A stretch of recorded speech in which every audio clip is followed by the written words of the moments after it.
All right, good morning, everyone. We are going to be starting our session on assessing for dementia care success. Thank you so much for joining with us today.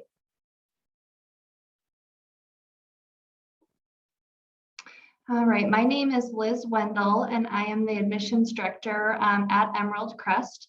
We have 4 locations: Burnsville, Minnetonka, Shakopee, and Victoria, and we are owned and managed by Cassia.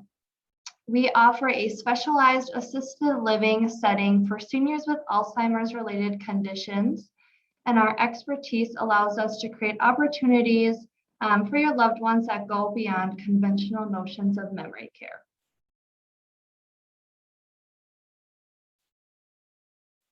I will share a little bit about our model here as well. So as you know, we have the 4 locations. Each location we have 2 to 5 houses, and in each house we have 12 to 15 residents. So it is a smaller setting. We can focus more on that individualized care and really get to know our residents and kind of what their routines are. All of the rooms are surrounded in the common space. So there are no long hallways, stairs, elevators, anything like that. And we also focus on ability rather than disability. So all of our houses are staged all based off of cognition. So we have an early stage house, a middle stage house, and a late stage house per location. And we also personalize care plan tailored to residents' unique needs. And those are developed by our nurse and our occupational therapist. We do have the 4 locations, as you know. So we've got Burnsville, Minnetonka, Shakopee, and Victoria. If you ever have any questions or want more information about Emerald Crest or ever want to schedule a tour, you can give me a call. I would be your contact. My name is Liz, and then my phone number and email is at the bottom as well. And I will introduce our speaker for today. Her name is Teresa Klein, and she is an occupational therapist who has been working in the field of dementia care for over 29 years. She worked at the Minneapolis VA Medical Center, the University of Minnesota within the Mental Health Services, was a part of the Geriatric Behavior Unit at the Bethesda Rehab Hospital in St. Paul. She worked as an interdisciplinary team member, assisting in assessment and treatment of seniors who presented with complex behaviors. She joined the Emerald Crest management team in 2000 to assist in policy, training, and program development. She created the dementia care program that is now used at all 4 Emerald Crest locations. In 2010, she created her own consulting business working with small and large senior living organizations, memory care communities, families to educate, assess individual abilities, plan care, and problem solve challenging behaviors. She specializes in program creation for those in the middle, late stage dementia. Currently, versions of her programs are in memory care communities in Minnesota, Florida, and Colorado. She has published in professional journals, including the American Occupational Therapy Journal and the Gerontologist. She draws upon her own extensive dementia knowledge and expertise to provide quality education, training, and resources to those who care for individuals with dementia. She is a frequent presenter at conferences, including the Alzheimer's Association, Caregiver Conference, Meeting of the Minds, Care Providers, Aging Services of Minnesota, and the Minnesota Occupational Therapy Association. She has also taught at St. Kate's University in St. Paul, and all of her work is done in honor of her grandfather who lives with dementia. So Teresa, I'll let you take it from here. Wonderful. Thank you so much, Liz, for that wonderful welcome. I'll just get my presentation up.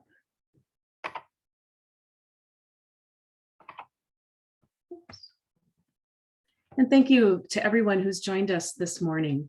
It's a pleasure to be here with you. I am a couple things about me as a presenter. I love presenting in person. So COVID and Zoom have been an adjustment for me because I love to kind of have interactive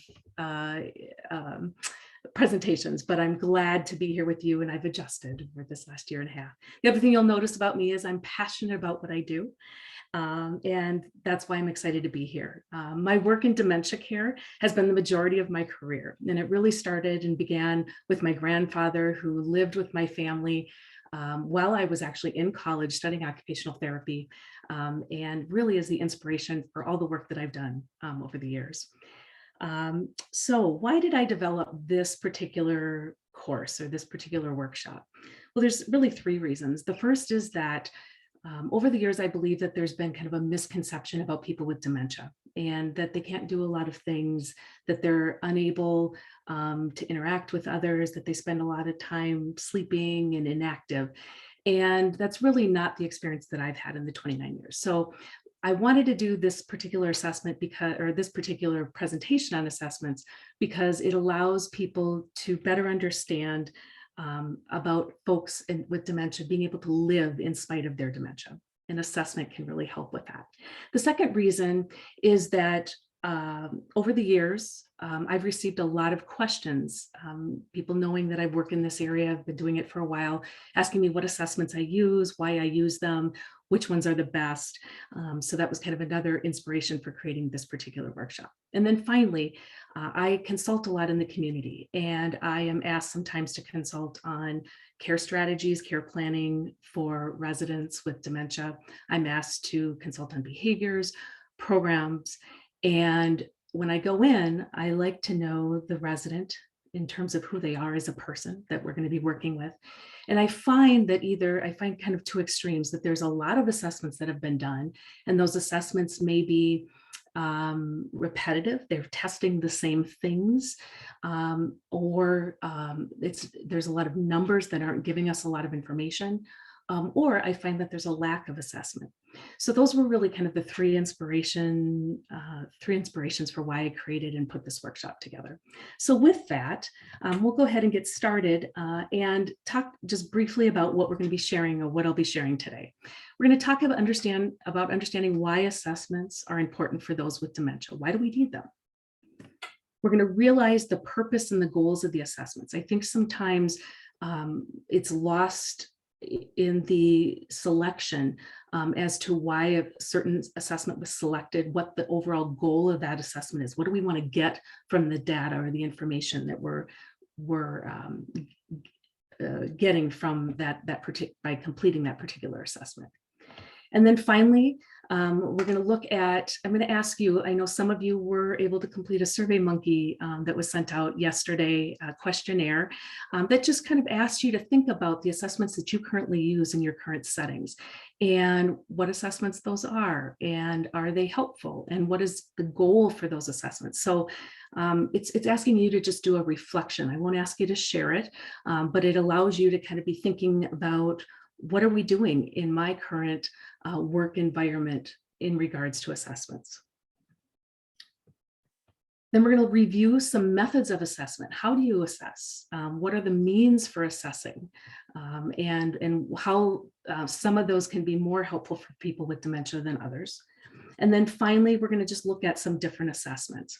I will share just right up front, I'm not promoting one assessment over another. When I'm in person, I usually click on the links and open up the page. Because that's hard to do over Zoom, I've done some snapshots of the assessments as we're discussing them. When you receive the handouts, which I believe will be sent to you next week, there are links to all these assessments or information to these assessments, so that if you want to explore them more on your own or order them, you'll be able to do that. I will share which assessments I use and why I use them, just so that I can give you full disclosure as to what I currently use in my practice.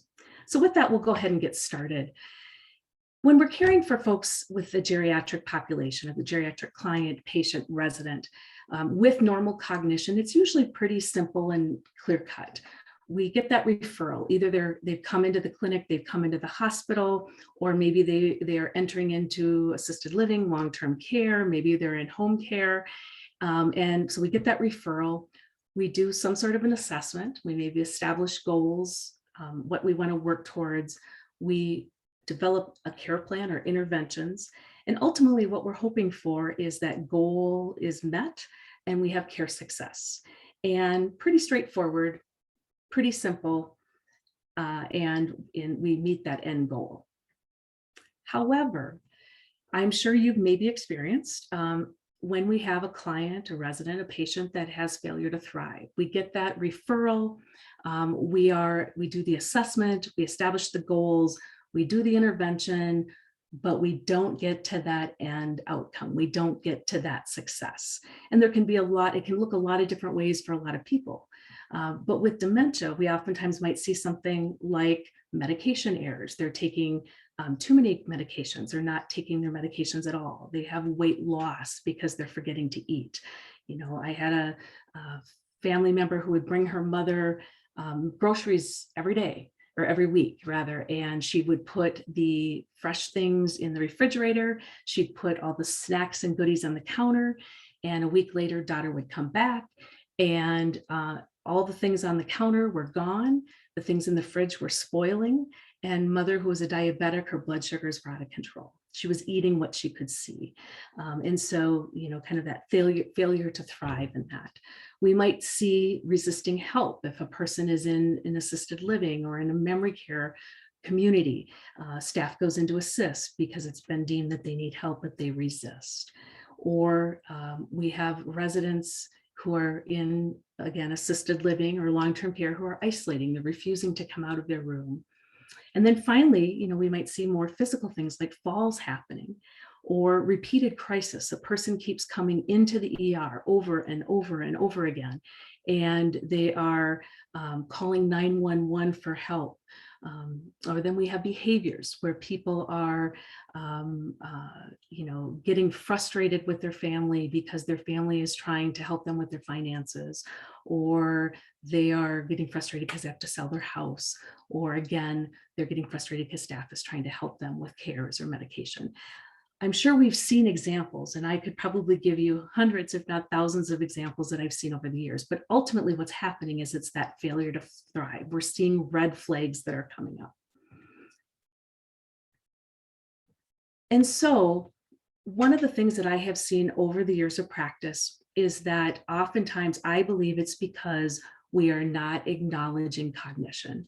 We might acknowledge or assess cognition further into a referral versus kind of at the start.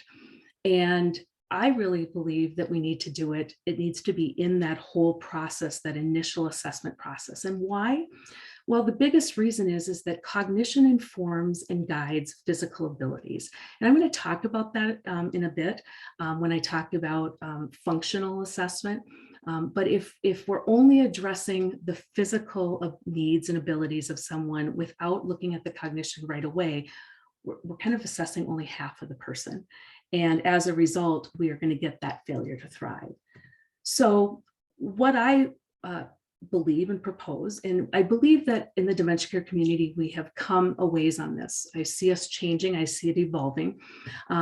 But years ago, when I started in dementia care in the early 90s, cognitive impairment wasn't considered at the start. It was usually considered maybe further into a stay within hospital setting, transitional care unit, when someone was looking to go home, or it was considered after someone had been admitted to an assisted living or memory care or long-term care.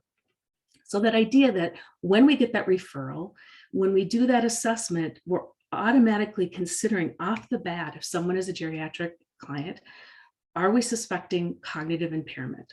Could there possibly be dementia? No, we continue on to our assessment, assessing the other areas, the abilities and needs, identified the plan and the care. But if we are suspecting that, really taking a detour to make sure that we're including that in our assessment. I would argue that, as the dementia community is arguing, that assessment happen more on a regular basis, on an annual basis. And in fact, we are seeing that with Medicare clients, which I'll talk about in a minute. So considering that cognition at the beginning of the process is really important, I believe, for the successful outcome. Caring for those with dementia can be really overwhelming. I think people get really nervous about it. It can be confusing. Years ago when I worked at Bethesda on the dementia behavior unit, I had trouble sometimes when I took leave having people cover for me. They were very concerned about going into an unsecure unit. They did not feel comfortable with these folks. And I understand that feeling, but once I think people really become familiar with it, I think there is a feeling of comfort, of being comfortable in working with these folks. But it can be confusing and overwhelming because dementia care can seem like a moving target. People oftentimes talk about, well, they look one way this day and they look different the next day. And so people kind of explaining it kind of like a needle in a haystack. And as a result, I believe that there can be sometimes uncertain, teams are uncertain of how to proceed, kind of a lack of focus of how to provide that care. And that can also affect the outcomes. So where do we start, what to do, and can anything be done? And I would say that really where to start is that assessment. It helps us to kind of narrow our focus. Instead of saying they have dementia, we can kind of hone in as to what that dementia looks like, what it is. And I believe it's really the key to success. So again, for those of you that completed the Survey Monkey last evening, you may have already kind of thought through this. But for those of you that haven't, I'm just going to put these questions up and feel free to kind of think about it or jot down your answers about the assessments that you might be currently using. So in your community, in your facility, do you use assessments? Do you personally use them? Does your facility use them? And if so, what do you use? Which ones are you currently using? And in that, thinking about why do you use them? What is the goal? What is it that you're hoping? What's the information you're hoping to kind of garnish from that or obtain from that? And what is the purpose of the goal of that information? What are you going to do with that information? In that, when do you initiate it? You know, do you start it before someone's admitted? Do you start it on admission? Do you start it middle of it, middle of stay? Do you do it if it's in a senior living community? Do you do it on admission? Do you do it every 90 days? Do you do it every year? Change of status? And then does the assessment that you use provide you the information that you need? Is it helpful? Is it something that is it offering the assistance that you intended it to? So again, not going to ask you to share this, but just kind of wanting you to think about it. Because sometimes I think in the day when we get in the mode of clinical care, we jump into it, and I know it's busy and I know it's crazy, but really kind of stepping back, we run the risk of kind of doing a lot of assessments, throwing a lot of assessments at someone, and maybe repeating things if we're not aware of, again, why we're doing those things. So file that away as we talk and we go through the rest of the presentation. Maybe go back and look at it. Maybe you'll just affirm the assessments that you're using are working. Maybe you'll come up with a new idea of something you want to check out. But it's just nice always to check where we're at. When I work in the communities, I see assessments are commonly selected in a number of ways. One way is cost and availability of assessment and supplies. Totally get it. A lot of the assessments now, particularly the screens, there's a training process for them online, which is great for reliability and validity, but there's a cost. And also, how easy are they to get? Do you have to order them? Can you take them offline? And so again, those things have to be considered. Should that be the main driving force? Probably not, but it is important to consider. The length of time to complete, it is important to consider that as well. Is this a lengthy test? Is it something that could be done in 5 minutes or 10 minutes, or does it take 20 or 40 minutes? One thing I'll say to that is that, in a setting where you don't have much time with the person, maybe in a clinic, maybe in a hospital setting, and that makes sense. You want to get to it really quick, see if there is a need, a cognitive need there, and is there further assessments needed? And so those shorter assessments probably make sense in those settings, maybe even TCU.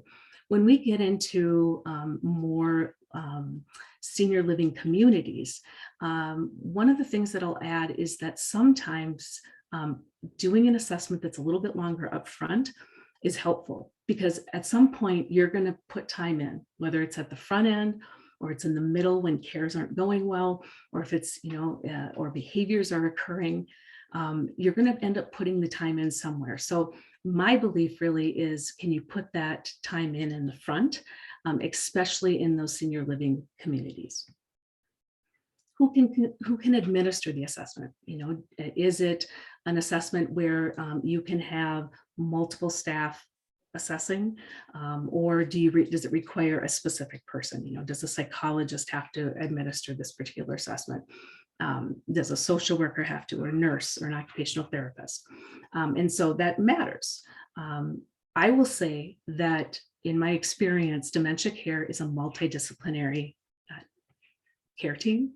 That is, when there is that multidisciplinary care team, that's where success is. So oftentimes having a couple different assessments from a couple different disciplines can also add, I believe, validity and a robust care plan, but it is something that needs to be considered when selecting assessments. The space required, can it be done in the resident's room? Can it be done in a clinic? Can it be done in their home? So those are things to consider when you're looking at the different assessments that are available. Common reasons that I see for completing assessments. It fulfills a regulation. We have Medicare requires a certain assessment be completed. Now with the new assisted living law that started August 1 of this year, there's also some assessments that need to be required or need to be completed. Doesn't specify which ones, but which type need to be completed. It might justify fees or billing or reimbursement. And it might also justify placement in a unit or facility. All very worthy reasons for completing assessments. But I do believe there's also that piece of, making sure that an assessment is also being completed in order to create that person-centered care plan for our residents. I really think that shift in why we're doing assessments needs to kind of change. When I'm doing an assessment for folks with dementia, I'm also looking at, when I know that they have that dementia diagnosis, I'm looking at the point of entry into the disease process. I am working towards where are they at right now today, and that can help me when I am strategizing, creating care strategies and care planning for them. Otherwise, you get that needle in a haystack. Where do we start? So again, assessments can help us enter that disease process. In doing that, it helps us to focus the care and the plan, which in turn, I believe, helps us care with confidence. It's not guessing. It's not kind of the ups and downs of what's going to happen today with the cares, what's going to happen today with the behaviors, or where should this person be discharged to. That assessment can, by knowing where they are in that disease process, can help us provide that care with confidence and then achieve that success in those desired outcomes. So when I started looking a number of years ago at the different assessments that are commonly used with those with dementia, I kind of saw them in 3 areas, and not that they're specifically pigeonholed in each one. That's why the arrow that I have there kind of moves at both ends. But I saw them as a screen for impairment. Is there impairment or not? Then I saw some that were identified as there was impairment there. We know that it's there, and now we monitor it.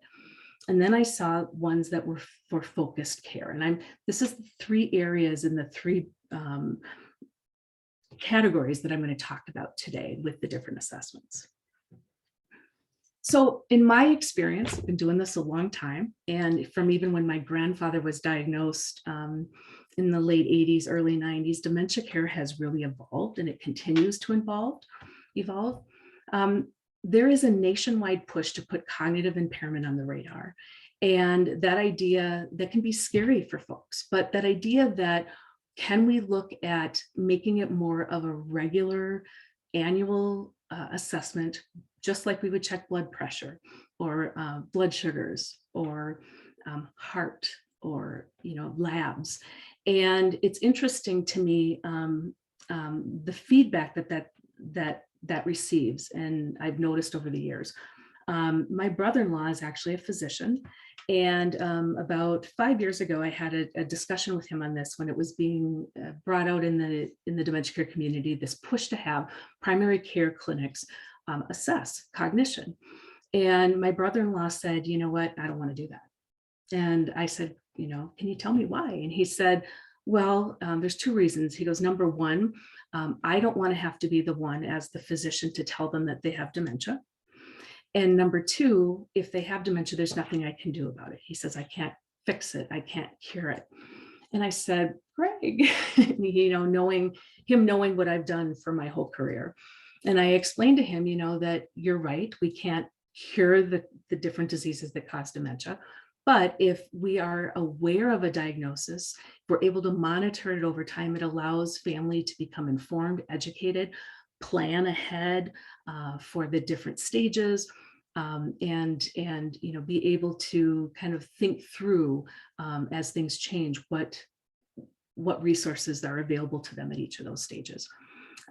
Fortunately or unfortunately, his view on that changed when his father developed dementia. And he suddenly was calling me saying, what do I do? Kind of that needle in the haystack, where do I start? And suddenly kind of saw that need. And I see that is changing, that view is changing in the dementia care community, and I'm thankful for it. It can be intimidating. I think there are some taboos associated with cognitive impairment in the community. People are scared of it, but I think it's a good thing. I have on here, and I'm not going to open them up right now, but these are two articles that kind of discuss just what I mentioned. It discusses the importance of routine cognitive screening and the idea of why it should happen, the resistance that's being noticed about it, what's being done to try to affect it. The Milken Institute actually it's a new article kind of explaining their work in this area. So I've included that for you as well. The CMS is actually now has a code for physicians when they're noticing cognitive impairment on a checkup, that they can actually have someone come back for and get reimbursed for a more cognitive focused assessment. I think this is so important. A number of years ago, I actually worked with neurology clinic, and we were actually occupational therapists that were in the clinic. And as a part of the multidisciplinary team, we would actually complete assessments there in the clinic.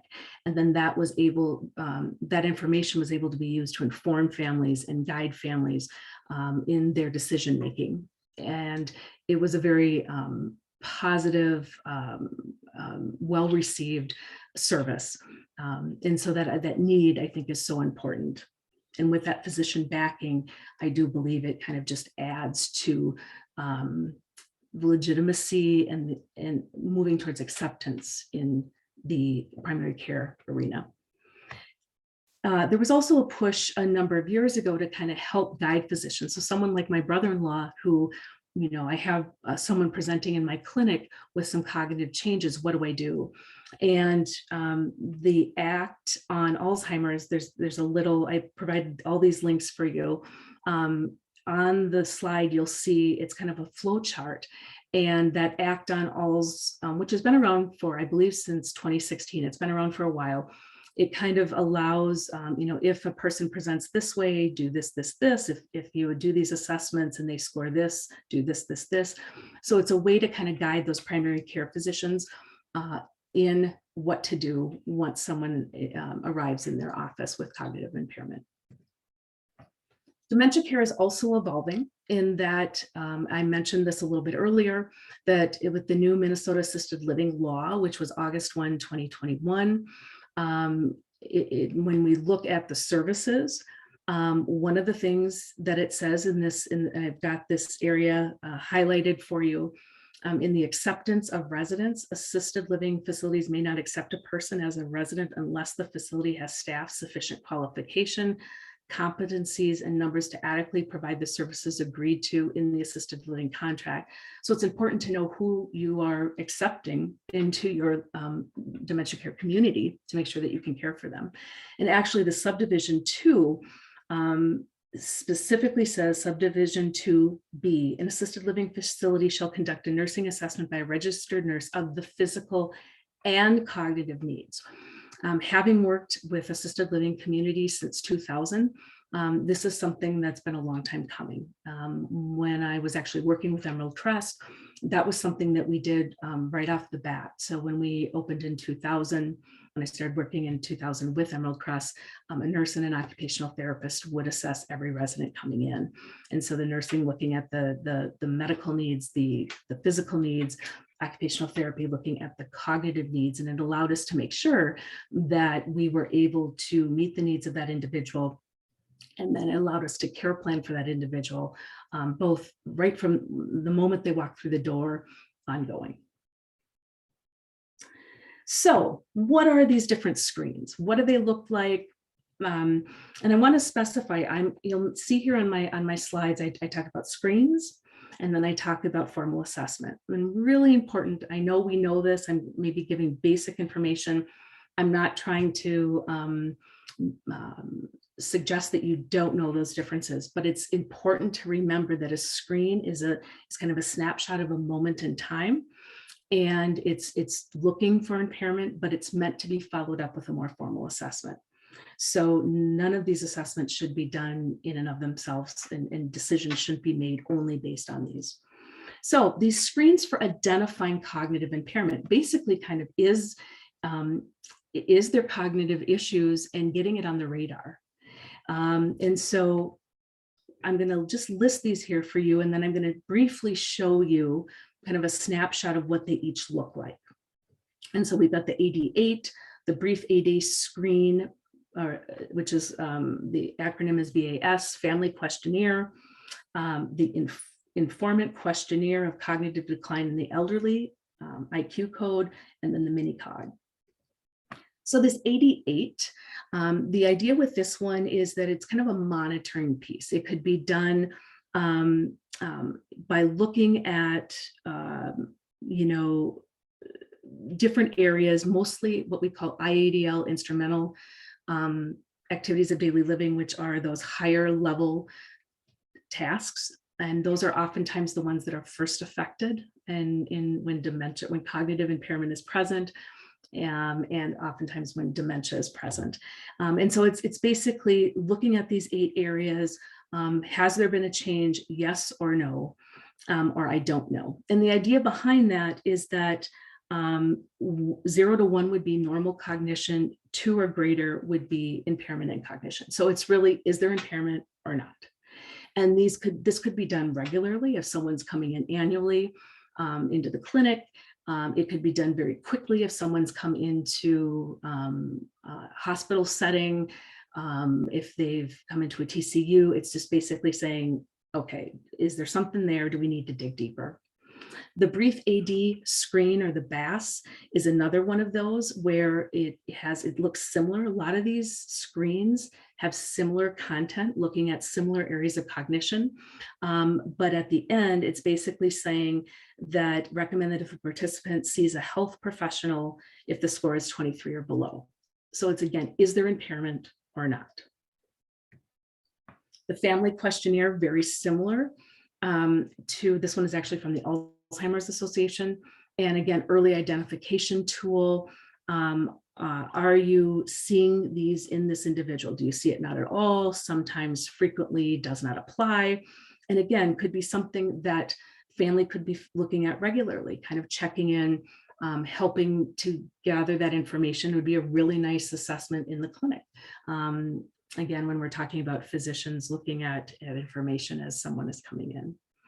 There's the informant questionnaire of cognitive decline in the elderly. Again, very similar concept. You're looking at the situation over the past 10 years, so it goes back even further. And how are they functioning? And is it much improved, a bit improved, not much change, a bit worse, much worse? So again, meant to be serial assessment, monitoring folks over time, looking for change. As we all know, when we have families reporting, some of that information might be skewed. None of us want to see our family member decline. But that idea that always keeping that in the back of our heads that, is this information, do they see it in the same way? And so if I'm questioning something, I always want to ask those follow-up questions. A real quick example of that, I had a woman that was going to be coming into an assisted living community. This was years ago. And husband, they lived out of state. And so it was very difficult to do. We couldn't do an in-person assessment. And we were trying to determine if assisted living was more appropriate at that time or if she needed memory care. And the family had the test scores sent. But before they did that, I interviewed the husband, and he basically told me, nope, she's independent in everything. She's independent in dressing. She's independent in grooming. And then he said, and then I said, what about bathing? And he goes, well, that's a tricky one. He goes, I have to, in his words, manhandle her. And I was like, oh my goodness. And so I ended up doing a questionnaire like this, and I dug a little bit deeper, and I said, explain to me what happens when you're trying to give her the shower. And I asked some more follow-up questions to him. Do you get her started? Do you have to physically help her, etc. And kind of dug a little bit deeper. In addition, I asked for any testing that had been done, the results to be sent. And the mini mental had been completed. There'd been some psychometric testing done. And that was all indicating that she was well into middle, if not moving towards later stage dementia. So we ended up having the conversation with him of, it's a lot easier to go up from memory care. If memory care is not what she needs, it's a lot easier to move up than it is to move down from assisted living. And so we ended up having her start off in the memory care community. And she ended up scoring on some of our more formal assessments. She was right on that edge of middle to late stage. So in that case, having that more information, that more media information helped us determine that best placement for her. But again, just a screen. The mini cog is one I'm sure that we're all familiar with. I am now a sandwich generation. I am helping my mom, my 79-year-old mom. I'm going with her to her medical appointments. She's on Medicare, and the mini cog was completed with her. And that idea that, again, very quick, very fast, is there impairment or not? If someone scores 4 or below, potential cognitive impairment, there more testing is needed. So again, very quick. Then we have those screens that kind of fall into looking at, okay, there is some cognitive impairment now. Could it be dementia? And so there are tests that look at that. The blessed or the short blessed, SBT, which many people are familiar with. The Kochman short test of mental status is one that's recommended by the Act on Alzheimer's group, and on that sheet. Maybe not, as people might not be as familiar with that. And then finally, the St. Louis mental status, or the SLUMS, which again, I hear of people using a lot. So this short blessed, again, people are I'm sure familiar with it. Again, my goal here is not to teach you how to do the assessment. It's more to kind of explain and think about how it's being used, why it's being used. But that's why I have the resources for you, so that if you want to, follow up on something, you're able to do that. So basically, again, looking at a lot of those same questions, a lot of those same areas. It might look at orientation, and it's looking at abstract, numbers and counting correctly. And at the end of that, depending on what they score, it looks at, is this normal cognition, questionable impairment, or impairment consistent with dementia? So again, it goes a little bit deeper than, it's still a screen, but it goes a little bit deeper than just, is there impairment or not? Now it's kind of categorizing, how much impairment is there. And the Kochman also, again, has orientation, attention, immediate recall. Many of these are very similar in the types of questions they're asking. With this one, it's a possible of 38. And if people score 29 or less, is seen as a screen for dementia. And so our suggestion that there could be dementia present, but again, needs to be followed up with another formal assessment. And then finally, the slums, which again, I think most people are familiar with. And that idea that depending on how the scoring breaks down, is it normal? Is there mild impairment, or is the score consistent with dementia? So we have those screens again for get it on the radar, and then is it more cognitive impairment? Is it looking more like a dementia? And then we get ones where the assessments say, okay, now dementia, now cognitive impairment is present. And so it helps us to go a little bit further than that. So the brief interview for the mental status, the BIMS, the mini mental, which we're familiar with, the Montreal Cognitive Assessment, the mocha, are the ones we'll look at next. So the BIMS, I know is part of people in long-term care are most probably familiar with this as it's used with the MDS. And again, that idea that there is a little bit more sensitivity to it, cognitively intact, moderately impaired, or severe impairment. So there is a way to kind of monitor for changes. Are people changing over time when we repeat these assessments? Again, looking at similar areas of cognition. As we know as well, though, many of these are still based on language. And so when we're completing these, there is that language and comprehension piece that is oftentimes needed and used for these assessments. The mini mental status exam, actually, I just clipped this one so we can, again, everybody's familiar with it, but there is also now a link that I provided for you where there is the actual assessment forms that you purchase online. And the thing about this with the mini mental status exam that I'll say is that the breakdown is a little bit more substantial. So if 25 to 30 is seen as there might be some cognitive impairment there, normal to possibly slight cognitive impairment, 20 to 25 mild, 10 to 20 moderate, 0 to 10 severe. This is one that I do continue to use. And the main reason for that is that most of the communities that I consult with are folks that have middle to late stage dementia. And it is, though reliant a lot on language skills, it still helps in kind of monitoring. It's one of several assessments that I use. It's not the only one, but it allows for kind of that breakdown, and it's more sensitive to the moderate to severe impairment.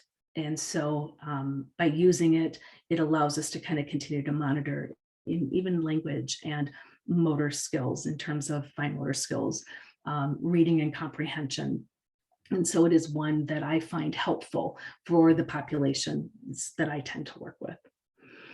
And then this is just a sample. There is now the mini mental status exam 2. And this actually talks about the reliability and the validity, the normative data, and it talks about the changes that occurred with the mini mental 2.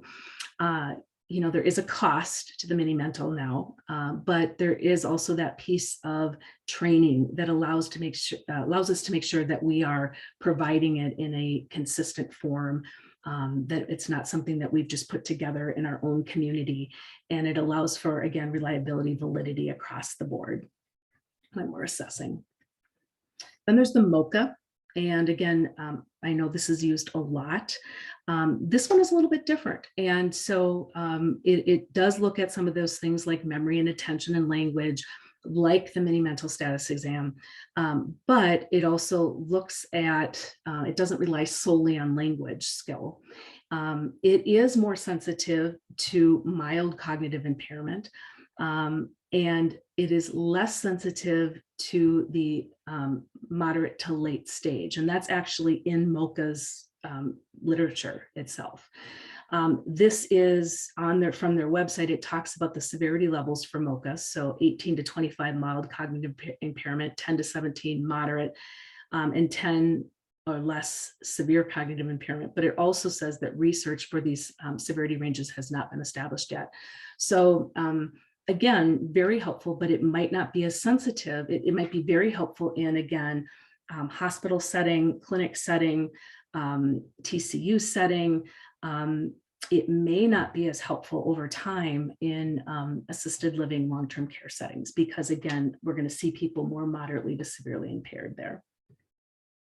So again, those are kind of those screens broken down into those areas of get it on the radar, monitoring it, deciphering impairment, cognitive impairment versus dementia impairment. Then dementia's there or cognitive impairment's there. Now we're going to monitor it. So all of those are helpful in kind of getting us focusing a little bit more on the person and where we're going to start. At this time, because there is such a push for looking more at cognition, there is more expected from us as healthcare professionals in dementia care communities. And when people, when we're caring for folks in the community in whatever setting, we really have to acknowledge all of their diagnoses, including dementia. And oftentimes, again, in the years past, I've seen this as kind of an afterthought. We tend to focus a lot on treating those, and it makes sense, those primary care needs perhaps of heart condition or diabetes or high blood pressure. They oftentimes become the main focus in dementia care. Kind of dementia focus, that diagnosis kind of gets put on the back burner. But we really need to kind of embrace all of those together, because it's always with us. And that's why I put the image of the shadow. Wherever the person goes, that dementia diagnosis is there, and it has an impact on everything else. So person-centered care, it's something that I'm very passionate about. It's something that we're hearing a lot about in the community. I first went to my first workshop on person-centered care about 15 years ago. And since then, I have done a lot more studying up on it. And not just because of the state requirements now, but because of my interest in it. And the main thing that I like to talk about with this is that I don't know that we fully use all of the parts of person-centered care that we could be in helping us with dementia care. As many of you probably know, this particular theory was developed in 1998 by Thomas Kitwood in the United Kingdom in England. And he really talked about that idea that the person is more than their medical diagnosis, that they are an individual, and really more than just choice and independence. The US has focused a lot on choice and independence, but this image is actually one that Thomas Kitwood used in describing person-centered care. And at the center of it, he talked about love, not obviously intimate love, but that love, compassion, and that these areas were pieces of it. Identity, who is the person? And that's where, all of that information of who they are in the past, who they are today, their history, their preferences.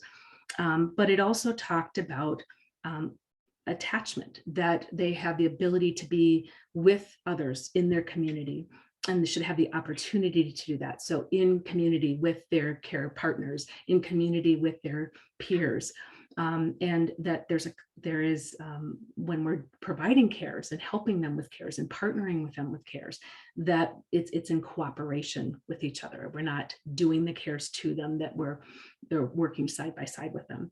And in that there is comfort, that they have physical comfort, but also emotional comfort and environmental comfort. And then, of course, one of the reasons why I love this particular model is that occupation, being an occupational therapist, is a big part of it, that people continue to have meaningful activity, purposeful activity in their lives. And in that they might have one-on-one activity that they can do on their own, but also be included in groups and inclusion in groups. And so it's so much more than just the US interpretation of choice and independence. That's part of it. But it's much more robust and bigger than that. And then lastly, a big part of his person-centered care theory was focusing not just on what kind of care is done. We got to get the bathing done, the grooming done, the dressing done, but how it's done, how it's delivered. That's a huge piece of person-centered care.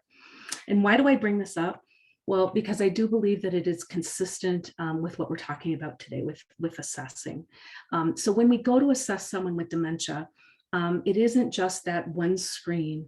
There's really multiple moving pieces that need to happen. And that's really why I believe it's a multidisciplinary team that's needed. So in that assessment, I already mentioned the history, knowing the history of someone. I did not, because I'm focusing on cognitive specific assessments today, I do kind of a whole day-long presentation on assessment where I talk more about the different things that can be used for the different areas like history and pain assessments and whatnot. But I'll just say that history is key to not only who the person was in the past, but who they are today. And when I look at history, yes, it's important to know where they were born and what religion they are and family and all of that. But I like to also get deeper, especially because we want to really focus our care for that person.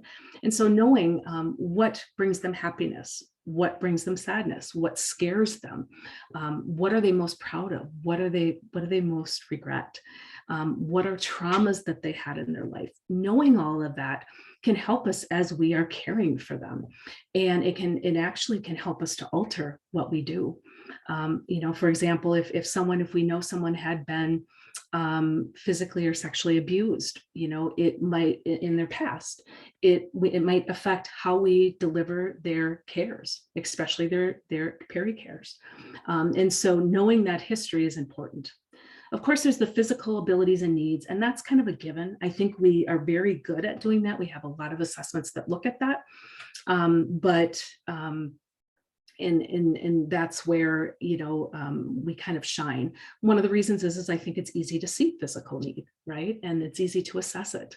If someone's range of motion is off, we can see that. If their balance is off, we can see that.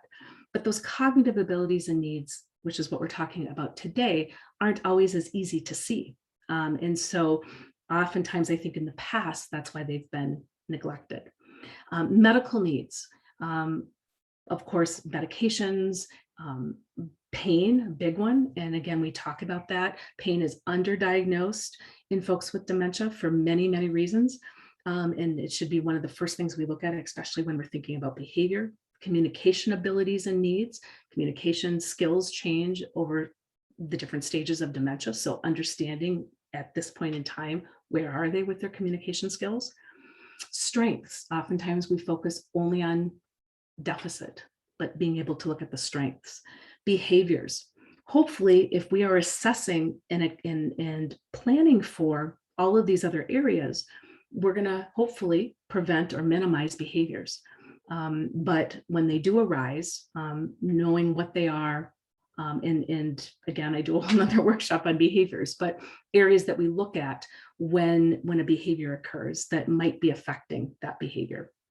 Environment is another area that I think is oftentimes not acknowledged enough. What is happening in the environment with folks with dementia?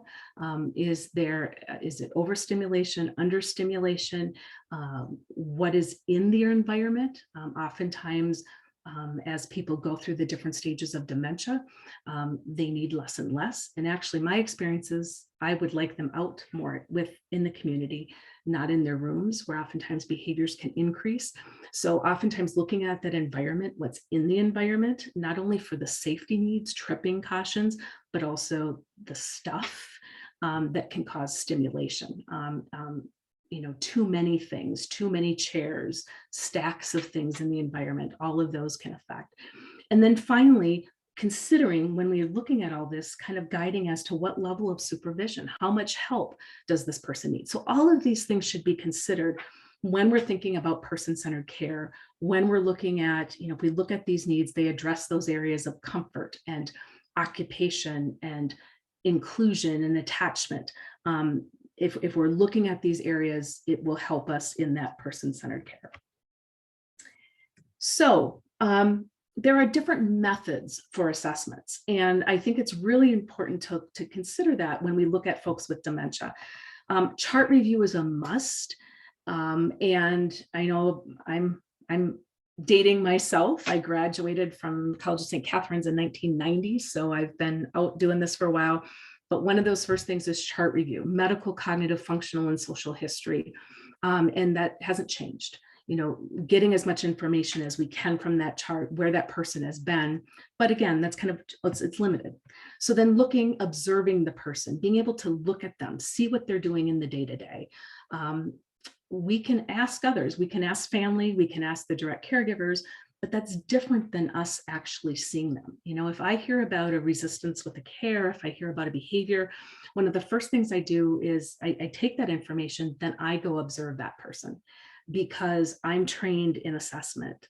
And I know what to look for. Our direct caregivers are not trained in assessment. They're trained to give us information that they see. They're trained, they have tasks that they're delegated to them, but they're not trained in assessment. So that observation becomes really important. Resident performance and demonstration of function. As people go through the different stages of dementia, being able to demonstrate their skill becomes much more important. Showing us what they can do versus just telling us. And then, of course, there's the importance of interviewing the person themselves. Not only does it give us history and preferences, but that verbal and written interaction as well. How are they doing with their language skills? And then finally, family, so that we better understand. We maybe want to confirm information that the resident or the client has given us themselves, but it also might give us greater insight into information about who they were in the past and who they are currently. So those different kinds of assessment are important. And as we move now, as someone is been diagnosed now, we know that they have dementia, maybe now they're moving into more of a senior living community, assisted living, memory care, long-term care, that focus care kind of turns now. So we know they have that impairment. We don't need to redo the slums, or we don't need to redo some of those that got it on the radar. Now we need to look at focusing that care. So this last part, I want to spend talking about what are these assessments that could help us with focused care. And I mentioned this already, formal assessment versus screens, that formal assessment being more in depth, providing realistic goals, successful interventions, hopefully limits behaviors, no surprises. The more we get to know the person from all those different angles, the less likely there should be, we didn't know about that. We didn't know that person hid out during cares. So it allows us to gain information so that we're not surprised. It also helps us when we're trying to help care partners make a big decision. It's a big decision to move from a person's home into a senior living community. And I want to make sure I have as much information as I can to help guide in that. I can't tell them what to do, but I can share information that might help them in making decisions that they need to make. And then the need for serial assessments. I have seen this over the years where sometimes someone will come in and there's that initial assessment. There might be the 90-day nursing evals that happen, or the every 6 months, or the yearly assessments that happen, but there isn't always the reassessment of cognition and the reassessment of function. And, we know for a fact that people with dementia change, and they can change quickly sometimes. So the need for a formal assessment that provides serial assessments is important. When would we reassess? That 6 to 12 month mark. Although I know in assisted livings now they're looking at every 90 days. Obviously, if there's functional changes in the person and their IADLs or the ADLs or communication, sleep, appetite might be a reason. They've had a medical change, an illness, a hospitalization. These are things we all know, right? But it's important to kind of remember that there's triggers to watch for those reassessments, because it is key for folks with dementia. It can happen fast. Behavioral changes is one that's often missed. When someone's having a behavioral change, it can oftentimes mean that there has been they're changing in their cognition, they're changing in their dementia, maybe moving to the next stage. Environmental changes, someone moves from home, moves to an independent apartment, or moves to assisted living, or moves to memory care. That could be a trigger and should be considered for a reassessment. Loss of change in care partner. My father passed away last October of COVID.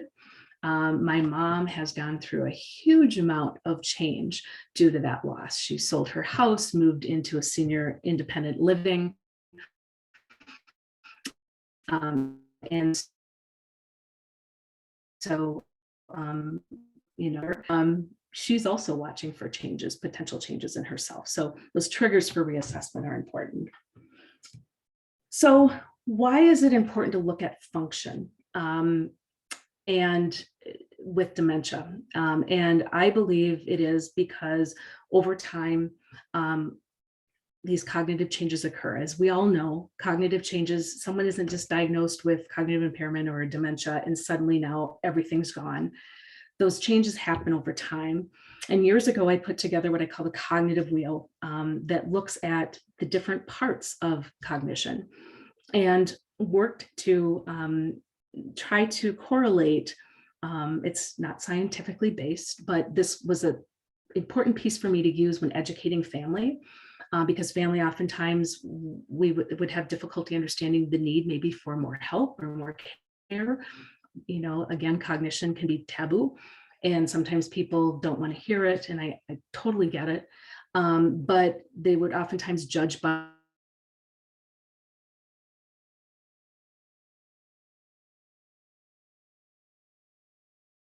there's 2, 5, 10 years before the other changes, before memory changes occur and physical needs change. So what I did is, for me, in my experience, the dementia care community talks about early, middle, and late stage and end. Middle stage for me is my work, my life's work. So I have it actually 1, 2, 3, 4. It's the longest stage, the most changes occur. And I tried to correlate the stages by color with the cognitive changes that occur. So early stage being the orange, memory, reasoning, organization, middle 1 and 2 being red. So all of those changes that occur in middle, the beginning of those middle stages. As we get in further into the middle stage 3 and 4, goal direction and sequencing. And then finally late stage 1 and 2, object recognition, use, motor skills. And so again, it was used as kind of an educational tool to explain all the changes that are occurring. And because these changes are occurring, they affect function. They affect how the person is going to look in their day-to-day instrumental activities of daily living, their day-to-day ADLs, activities of daily living. So there are assessments that could be helpful in helping us to get that bigger picture of the person. They don't score on severity of cognitive impairment or stage of dementia, but they help us to kind of look at the different areas of function and score, independent, dependent, and again, could be helpful if someone is living independently or comes into the hospital, comes into the clinic. So there's the functional activities questionnaire where basically the patient is asked to rate, or maybe the care partner is asked to rate how they do on each of those basically IADLs. So dependent, requires assistance, has difficulty, but does it by itself, normal. Did not ever do the activity, did it, but now they have difficulty. And so basically cut point is 9. They're dependent in 3 or more activities. It's recommended that impaired function and possible cognitive impairment. So again, because it's hard to see cognition, how do we assess it? And function is one of those things. The Lawton instrumental activities of daily living, it's an IADL scale, again, another scoring system. So again, if we are just, someone's living in independent living, they're struggling, maybe home care, it's a way to kind of get at how are they doing in these areas, and kind of, it could be a way to monitor it over time as well. The CATs, both of these were done in the late 60s, early 70s. They've been around a long time and have a lot of reliability and validity to them. The CATs looks at activities of daily living. So bathing, dressing, toileting, transferring, continence, feeding. And that idea again of if they, if they score a certain, if they're low, they are there's more dysfunction, or they're more dependent. If they score high, they're more independent. These can sometimes be helpful when we're not sure if we're transitioning yet and need to transition into more of those screens and more formal assessments.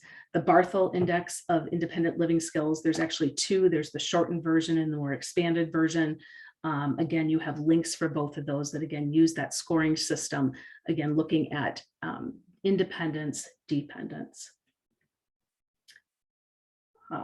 In fact, it even goes to total dependence, severe dependence, moderate dependence, slight dependence, independence. So that one's a little bit more, that expanded version is a little bit more extensive.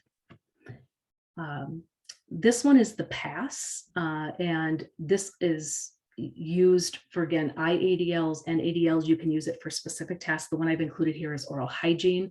So you give the person specific directions. You have a specific matrix for scoring them. And then there's a score sheet that looks at their performance. It looks at safety. It looks at how efficient they were in doing the task. So it's looking at individual tasks and kind of breaking them down, which could also be helpful if we know a person is struggling in a certain area. So those functional assessments can be helpful in identifying impairment. And it gives us kind of a starting point as well. And it's a little bit more substantial. It's not just based on language. It's not just based on people giving us information. It's actually based on things that are being observed. We can go one step further to assessments that are also based, that can help in focused care. It's function, but also stage-based. And there's a couple that we can look at here, the clinical dementia rating scale and the dementia severity rating scale. So the CDR, the DSRS. And the CDR asks to kind of look at, you observe the person, you work with the person, and then you score them in these areas of memory, orientation, judgment, community affairs, home and hobbies, and personal care. So they're kind of general areas or categories. And you score them, and then you look at what the score is, and that then determines or shares with you where they fall. Are they normal? Is there very mild dementia, moderate dementia, severe dementia? So this actually is looking specifically at kind of staging the dementia. I really like staging assessments, not because I want to label somebody, but again, if we're talking about narrowing the focus, it helps us to kind of know what stage or what level someone is at in their dementia, so that it helps us to kind of, again, focus that care. The dementia severity rating scale is actually one that I really like. I've only included the first page and the last page for you. I do have the link for you. I've been using it with some memory care communities. We've been looking at actually aligning it to the Allen cognitive levels, so that when an occupational therapist isn't present, they would be able to get this idea of where the person is in their staging of their dementia. So you go through, and it's areas of memory, some of the cognitive areas, but it also gets into EDLs, and you score them as to which one best describes their performance in these areas. At the end, you add everything up, and depending on their score, 0 to 18 is mild, 19 to 36 is moderate, 37 to 54 is severe. One of the things that's been really helpful with this is in some of these assisted living communities, if they start an assessment like this, the family is aware that we're looking at cognition from the very beginning of admission, and with function, and that idea that it opens the door for conversation. This is a big deal because oftentimes I'll get questions from communities. How do you convince families that someone needs more care? And the hard part is that if they were admitted 3 years ago and they've been doing okay, and suddenly now they're having this decline, and now we're having the conversation, it becomes difficult to talk about transitioning. But if we start that conversation from the beginning, and they know that we're monitoring this over time, it starts that conversation for them. The other one is the Global Deterioration Scale, the GDS. That is the theory. And so these are assessments now that have function, stage, but are also based in theory. And every time we add an element, it makes it a little bit more rich. I believe more comprehensive. And so the GDS is one that's been around for a long time, and people are probably pretty familiar with it.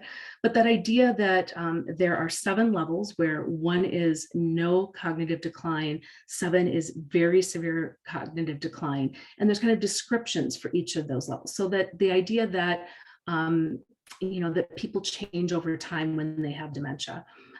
For those of you that are familiar with this theory, it's called the retrogenesis theory. And the idea that as we are born and develop, we develop cognitive skills over time, but with dementia, we start to lose those. And so it kind of talks about going backwards through development and the skills that are still intact at each stage, but those that are lost at each stage. There's the FAST is the assessment that's used with the retrogenesis theory. And I have just 2 samples for you. I do have those links in there, but the idea that, again, you observe the person, you talk with the person, you talk with family, you talk with staff, and then you circle the one that best describes their performance, their function. So, no deficits whatsoever, you'd circle 1. The thing I like about the assessment, the FAST assessment tool on the right, is it also compares it to the mini mental score. And it also talks about what's characteristic, all the way down to, it also breaks down severe dementia. So severe dementia, 7A, B, C, D, etc. And it kind of tells you what skills are present and which ones are lost. And so it kind of is a way to kind of define what stage they're at. The other piece of this is it could be very helpful in educating families, because if you know what score they're at, you can also share with them resources about the GDS, the Global Deterioration Scale. I've also included for you in the links an article on retrogenesis theory, so that if you want to read more up on that, you can.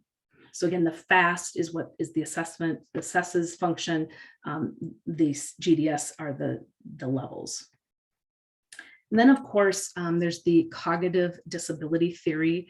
And this is one, of course, as an occupational therapist, that's near and dear to me. It is an occupational therapy theory. And the gist of it is that it considers ability, that we know that people with dementia, we know there's a lot of things they can't do, but there's still things that they can do. And so it's really focusing and highlighting that. And it is looking at cognitive skills while they're engaging in their daily tasks. And so it's based in function, stage, and theory. It looks at people and it assigns numbers to them. 1 through 6 are assigned to activity performance. And it helps us to kind of, again, focus in, narrow in, just like the GDS does, on stage, because once we know the stage, we know that it gives us insight into what they are able to do and where they're going to struggle. And that allows us to immediately kind of start focusing in on our care planning. So the cognitive disability theory is measured, or has with it, how it is measured are the Allen cognitive levels. And it was developed by Claudia Allen in the 1970s. Many people are familiar with it. Back when I first started, many people weren't.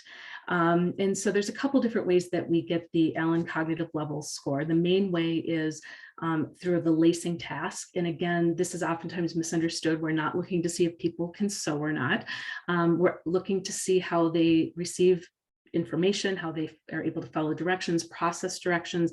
We're looking at things on that cognitive wheel, like memory and problem solving and problem recognition, and being able to do, as they do a stitch, it's a simple stitch that goes into more complex stitches. So we're looking at how many steps of a task they can do.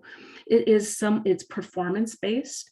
And so sometimes when a lot of the other assessments are refused, a person says, I don't want to do the mini mental, I don't want to do the mocha, I don't want to do the slums. These are dumb questions.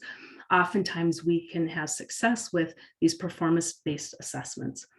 The Allen cognitive levels are very detailed.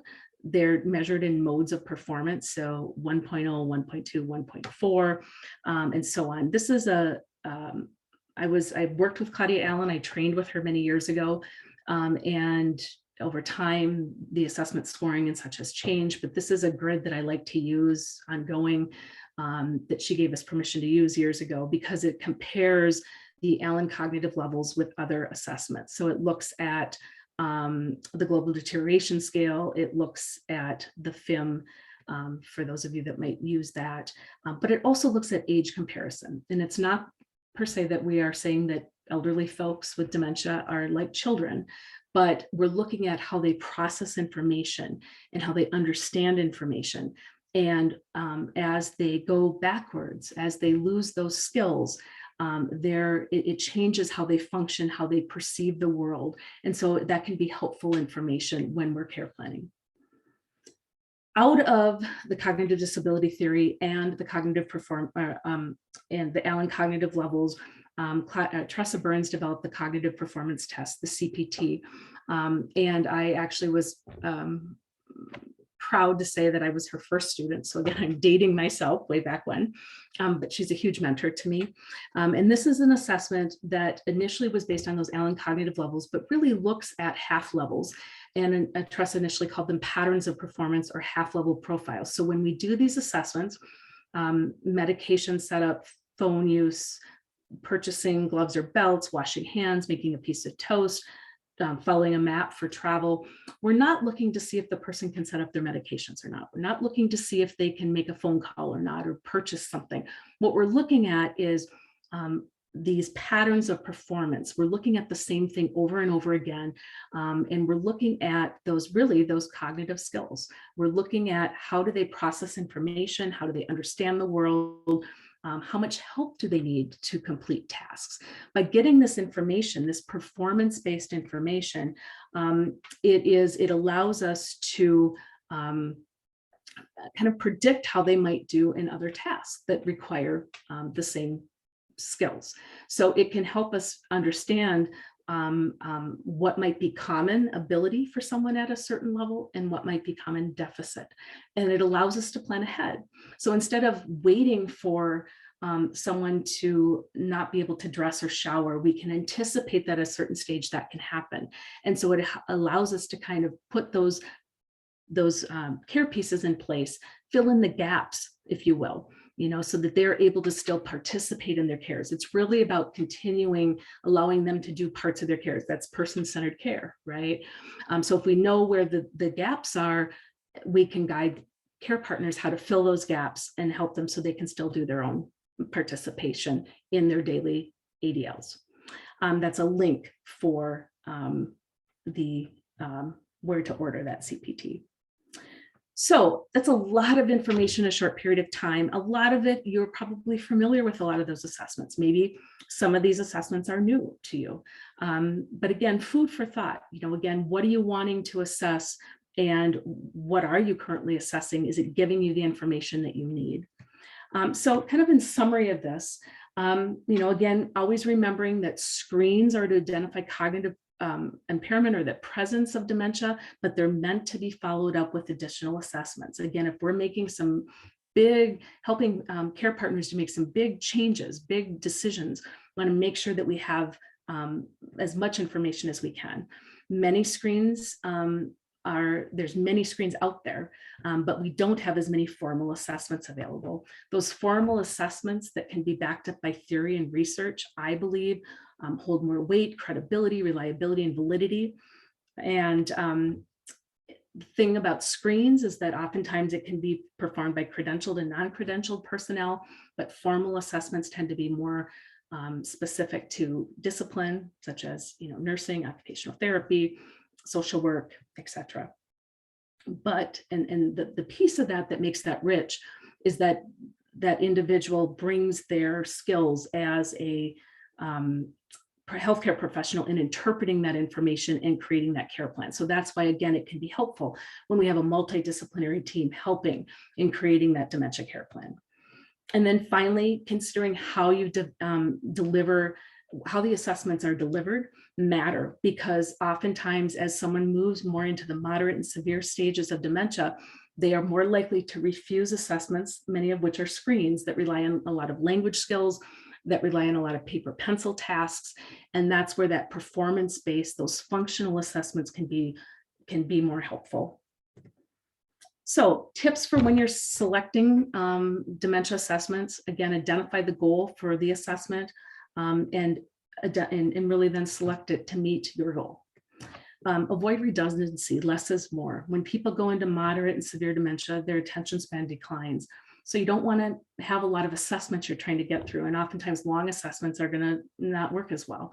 So, know what you want to assess, find that right assessment. So you're not doing not using 3 assessments that all test the same thing. Make time for assessment. Again, it might seem like it's a lengthy assessment, but know that you're going to put time in somewhere. So if you're going to do it up front, at least then it can kind of, again, help you to focus that care. And it can, potentially prevent behavior, crisis, and noncompliance.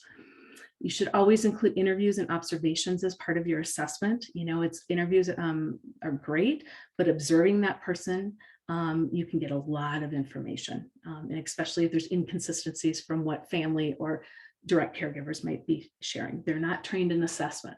It's always important to remember. Performance-based tasks will always yield greater success throughout the entire dementia process. I can provide the CPT and the ACL for people that are in late stage, and I can still. So it's not that they're it's not that I can't assess folks. I hear that a lot, that they're not accessible. They're too low functioning, and that's just not been my experience over the years. And again, knowing when you assess, how often you assess, etc.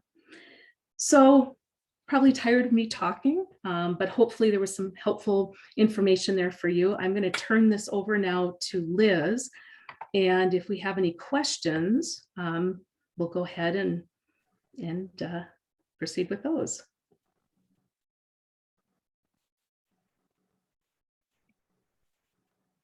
All right, thank you so much. Any questions or anything you can put in the chat here?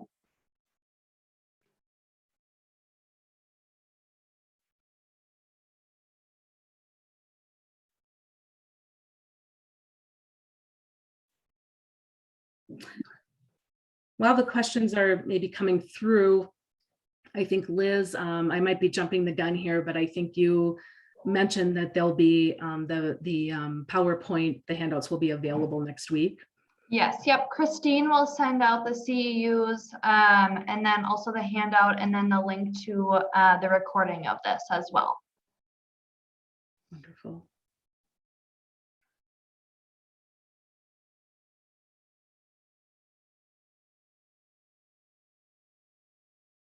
And within those handouts, you'll have the links to everything that I presented today and options for where to, retrieve resources for those different assessments if you want more information.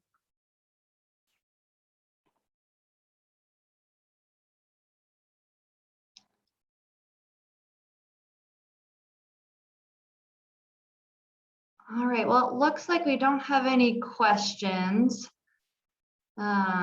Like Dave, or it looks like someone said, thank you, informative information. So I'm glad it was helpful for you. Again, this can be a challenging topic. Sometimes it's hard to know where to start. And with the evolving nature of dementia care, every time I do this presentation, I do look to see, have there been more assessments added? Are there new assessments out there?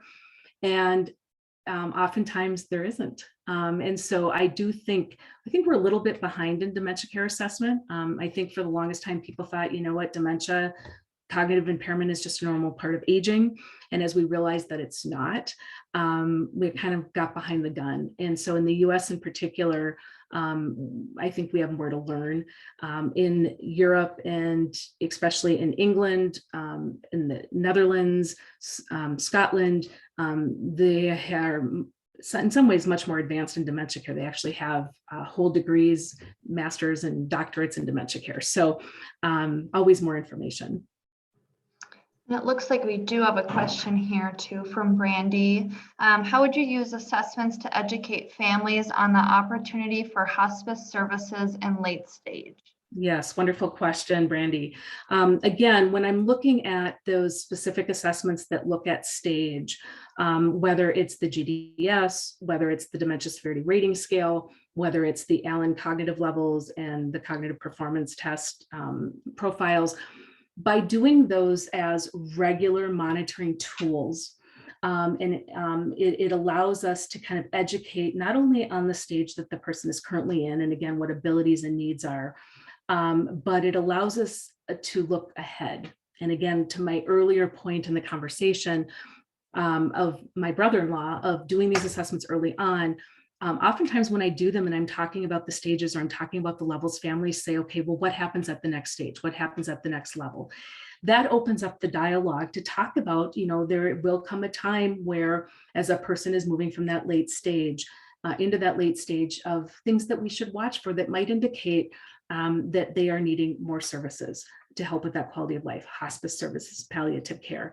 And it allows us to have that conversation. So it's not just all of a sudden, yes, they know they have dementia, they've been on the memory care, but now suddenly, we're talking about hospice to them.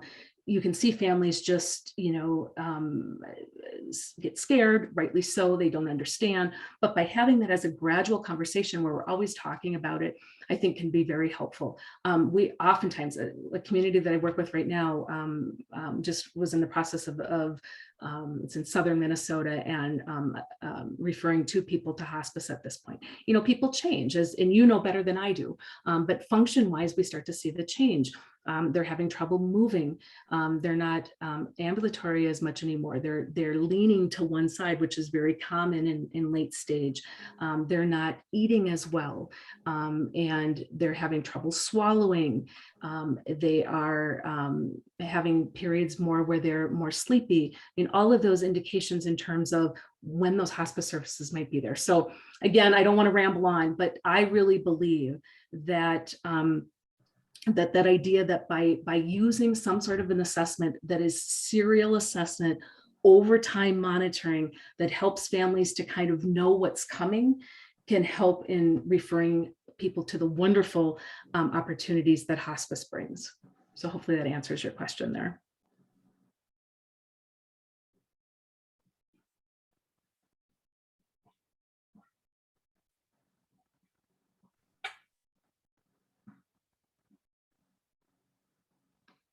Liz, any other questions that you have? I don't see any.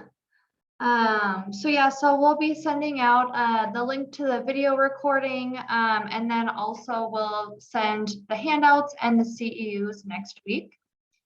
And Christine will be sending those out. So thank you so much for joining with us. And Christine's email's at the bottom. So any questions or anything you can give her, or shoot an email out to her. So. And I would just say too, if you have questions that come up afterwards, I know that, time to process, you might think of things that come up. Feel free to reach out to Liz or Christine. They can get in touch with me. I'll also have my email on the handouts when you receive those next week. So I want to say thank you, everybody, for participating. Again, I hope you found this to be helpful information, and I look forward to seeing my colleagues out there in the community of dementia care. Take care.